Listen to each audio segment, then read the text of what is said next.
हमारे जीवन में कोई ना कोई ऐसा बुरा दौर आता है जब हम परमात्मा के अस्तित्व पर प्रश्न उठाने लगते हैं और खुद को कोसने लगते हैं और फिर झल्ला कर कहते हैं कि भगवान ने मेरे साथ ही ऐसा क्यों किया, है ना।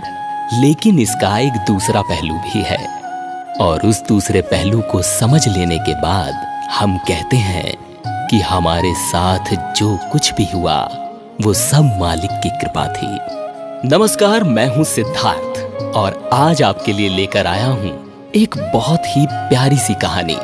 क्यों कोसता है खुद को। संतों की एक सभा चल रही थी। किसी ने एक दिन एक घड़े में गंगा जल भरकर वहां रखवा दिया ताकि संतजन जब प्यास लगे तो गंगा जल पी सकें। संतों की उस सभा के बाहर एक व्यक्ति खड़ा था। उसने गंगा जल से भरे घड़े को देखा तो उसे तरह तरह के विचार आने लगे। वो सोचने लगा, आहा, ये घड़ा कितना भाग्यशाली है। एक तो इसमें किसी तालाब पोखर का नहीं बल्कि गंगा जल भरा गया और दूसरे अब ये संतों के काम आएगा। संतों का स्पर्श मिलेगा, उनकी सेवा का अवसर मिलेगा। ऐसी किस्मत तो किसी किसी की ही होती है। धन्य हो, धन्य हो। घड़े ने उसके मन के भाव पढ़ लिए और घड़ा बोल पड़ा, बंधु, मैं तो मिट्टी के रूप में शून्य पड़ा सिर्फ मिट्टी का ढेर था, किसी काम का नहीं था।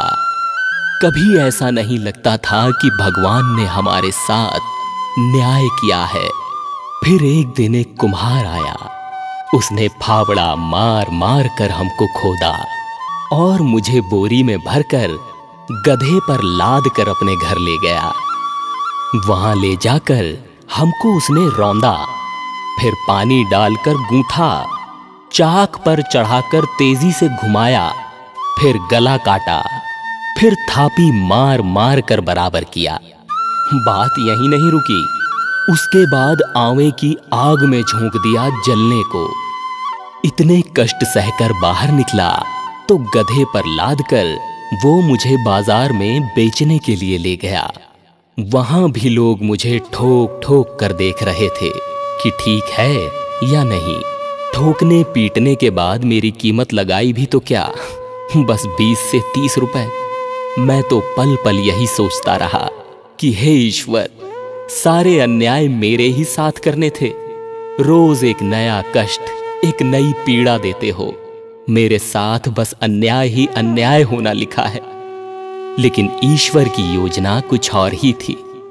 किसी सज्जन ने मुझे खरीद लिया और जब मुझ में गंगा जल भरकर संतों की सभा में भेज दिया, तब मुझे आभास हुआ कि कुम्हार का वो फावड़ा चलाना भी उसकी कृपा थी। उसका मुझे वो गूंथना भी उसी की कृपा थी। मुझे आग में जलाना भी उसी की मौज थी और बाजार में लोगों के द्वारा ठोके जाना भी उसी की ही मौज थी। अब मालूम पड़ा कि मुझ पर उस वक्त परमात्मा की कृपा ही कृपा थी।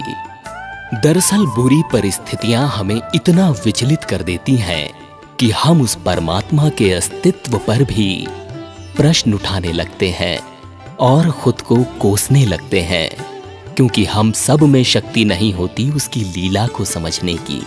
कई बार हमारे साथ भी ऐसा ही होता है।